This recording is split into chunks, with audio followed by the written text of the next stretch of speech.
Yuk, berikan jariah terbaik Anda untuk dakwah, sosial, dan pendidikan. Untuk berdonasi, silakan hubungi kami. Lazis salam, tebar manfaat untuk umat.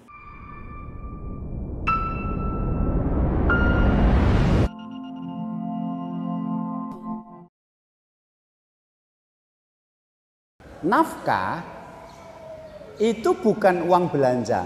Ini perlu dicatat dulu. Nafkah bukan uang belanja. Nafkah adalah kompensasi atas ketaatan dan pelayanan istri. Misalnya, Anda punya istri yang bekerja. Dia dapat gaji sebulan 3 juta, misalnya, maaf. Terus sampai di rumah pusing, capek, dan sekarang sudah hamil. Saya bilang, udah nggak usah kerja aja di rumah ngopeni anak. Dia bilang, iya mas. Akhirnya dia ngambil resign, mundur dari pekerjaannya. Bukankah sekarang dia di rumah, padahal dia harusnya punya 5 juta setiap bulan gitu loh dari pekerjaan dia. Tapi dia meninggalkan itu dalam rangka mentaati perintah Anda untuk tinggal di rumah. Berarti dia mentaati Anda, pertama.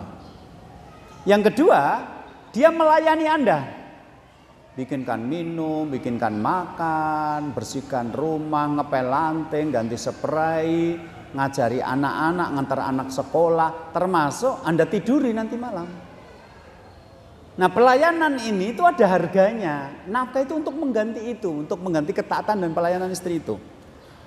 Sehingga ketika laki-laki memberikan nafkah hanya sedikit, kadang-kadang untuk biaya, untuk makan minum aja nggak cukup, berarti dia sebanyak-banyak berterima kasih karena aslinya nafkah dia itu kalau dilihat tidak mencukupi. Nah, sekarang kalau suami tidak bisa menafkahi istri, kembalinya ke istri karena dia yang dirugikan.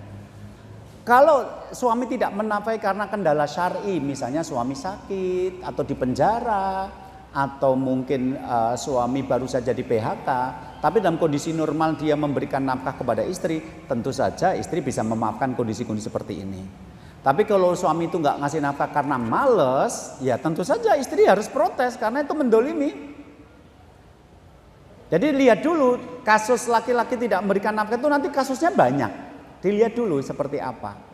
Nah, kalau istri kemudian merendahkan tuntutan, namanya sulah. Sulah itu istri ngomong, ya sudahlah mas, kamu memang fisiknya terbatas, jadi kalau nyari nafkah juga memang tidak bisa banyak. Ya sudahlah, semampumu berapa. Kalau ngasih aku 200.000, 300.000 sebulan ya nggak apa-apa. Kalau istri mengatakan tidak apa-apa, maka dia menerima itu namanya sulah dan itu diizinkan dalam Islam. Kemudian istrinya yang bekerja, kemudian memberikan kepada suami, itu bukan disebut nafkah, tapi disebut sodakoh. Sodakohnya istri kepada suami.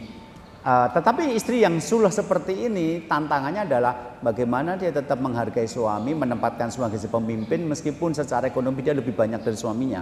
Karena ada perempuan-perempuan kalau sudah bisa cari uang lebih banyak dari suami, jadi mulai meremehkan suami. Ketika suami memberi perintah sudah tidak taat, nah itu bahayanya di situ. Tapi kalau dia bisa tetap menjaga wibawa suami, tetap bisa mentaati suami dan menempatkan suami sebagai pemimpin, dia kemudian bisa memahami kondisi suami yang memang tidak bisa mencari nafkah secara maksimal, itu tentu saja pahalanya besar.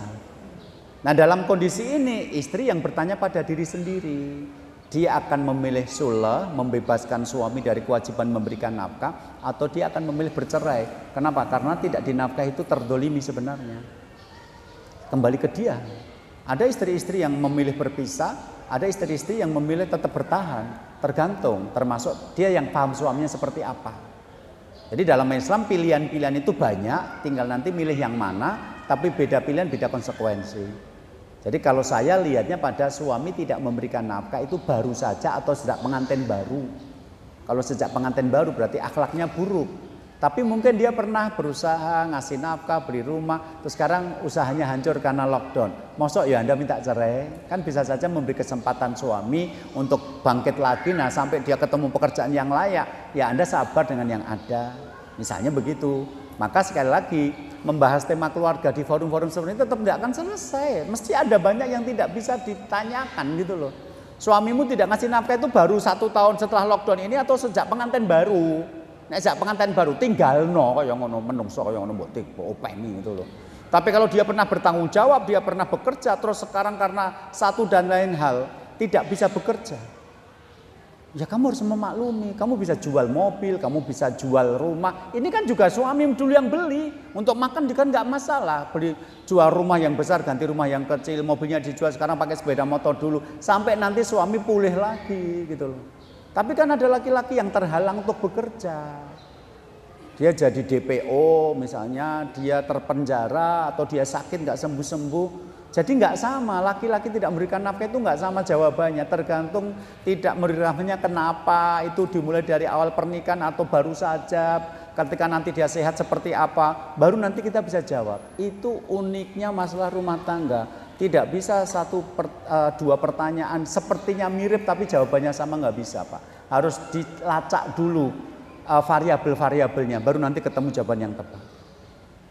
Ya kita belajar di sini dalam rangka mencari variabel-variabel itu gitu loh. Wallahu a'lam bishawab.